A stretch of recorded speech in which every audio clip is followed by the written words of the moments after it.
An urgent warning tonight from some of the world's top scientists. They say we still have a chance to limit the effects of climate change and save countless lives, but only if much more is done immediately to slow the Earth's warming. The scientists say if people around the world follow their new recommendations, there will be fewer deaths from heat, smog, and infectious diseases because there will be far fewer heat waves and floods. Sea levels won't rise as much. And most of the world's coral reefs will be saved from dying. Ron Charles looks at what needs to be done. The melting polar ice, the droughts, the mega storms. Climate scientists say they're already the results of the globe warming by 1 degree since the industrial age. We are seeing in their report today, scientists with the UN's Intergovernmental Panel on Climate Change issued a dire warning that the Earth can only handle another ½ degree more. For different regions, for extremes, for ecosystems, livelihoods, it's very clear that ½ degree matters. Right now, as part of the 2015 Paris Agreement, countries around the world have pledged to limit overall global warming to 2 degrees above pre-industrial temperatures. The report's authors say that target should be kept below 1.5 degrees. Tough to do, but possible. Limiting warming to 1.5 degrees C implies changes on an unprecedented scale. It means deep emission reductions in all sectors. The report suggests everything from how we get around to what we eat would have to change fast. A 1.5 degree limit seems daunting, especially with climate change skeptic Donald Trump set to pull the U.S. out of the Paris Agreement altogether.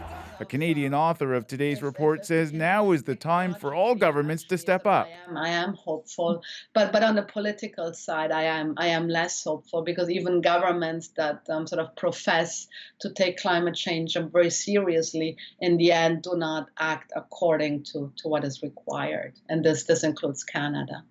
The scientists had one more warning. If their recommendations aren't followed, the global temperature increase could surpass 1.5 degrees as early as 2030. Ron Charles, CBC News, Toronto. There are lots of different views on how government should deal with climate change. On Friday, we heard from Ontario Premier Doug Ford, who is in Alberta, advocating an end to the federal carbon tax. Well, tonight we'll hear a different perspective. Bob Ward is an advocate for government action to curb carbon emissions. He's at the Climate Change Research Institute with the London School of Economics, and he joined us from London. So can you give us an example of a country that's getting it right when it comes to trying to deal with climate change? Well, every country needs to do more, but if you look at the United Kingdom, for example, since 1990, it's reduced its annual emissions of greenhouse gases by more than 40%, and its economy has expanded by more than 70%. So it shows you can experience economic growth and reduce greenhouse gases. We've done that mainly by changing our electricity system. We've become much less dependent on coal, specifically as a source of electricity.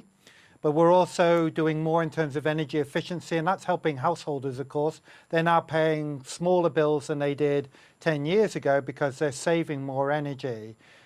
We still have a long way to go. We're now looking at how quickly we can bring in electric cars.